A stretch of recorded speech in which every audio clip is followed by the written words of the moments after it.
প্রিয় দর্শক বন্ধুরা, আপনাদের সকলকে এই চ্যানেলে স্বাগত জানাই। আজকের মূলত আলোচ্য বিষয় হবে নীল ষষ্ঠীর পূজাদি সংক্রান্ত বিষয় নিয়ে।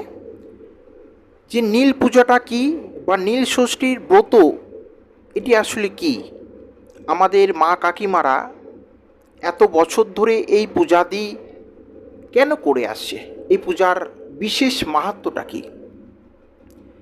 দেখুন, নীল ষষ্ঠী অর্থাৎ এখানে নীল বলতে স্বয়ং মহাদেবকে বলা হচ্ছে এবং ষষ্ঠী বলতে দেবী পার্বতীকে বলা হচ্ছে।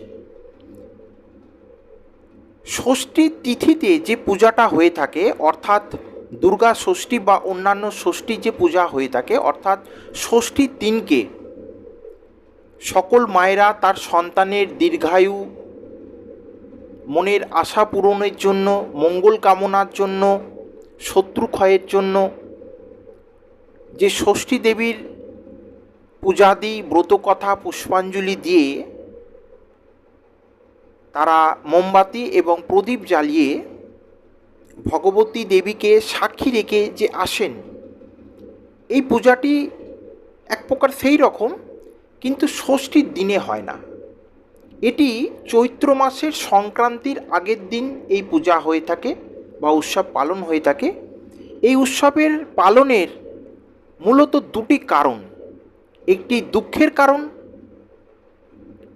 কষ্টের স্মৃতিকে বা অস্তিত্বকে এটি মাতৃস্নেহ বা ত্যাগের প্রতীক হিসেবভাবে শিব ভক্তরা পালন করে থাকেন। আবার সুখের কারণ হচ্ছে যে এখানে নীল বলতে স্বয়ং মহাদেব নীলকণ্ঠ, নীলচণ্ডিকা, নীলাবতীর যেটি পার্বতী দেবীর অপর নাম,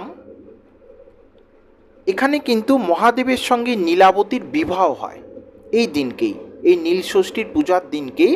গ্রাম বাংলার লোককথায় যেটি প্রচলন আছে যে এই দিনেই তাদের দুজনের মধ্যে বিবাহ হয়।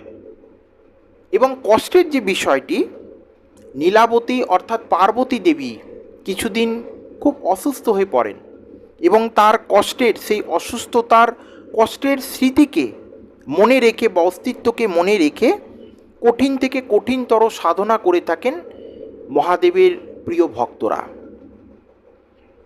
এখানে মা ভগবতীকে সাক্ষী রেখে একটি প্রচলন আছে যে নীলের ঘরে বাতি, সাক্ষী থেকো ভগবতী। তো আমরা অতীব সংক্ষিপ্তভাবে বুঝতে পারলাম যে নীল পুজো অর্থাৎ নীল ষষ্ঠীর ব্রত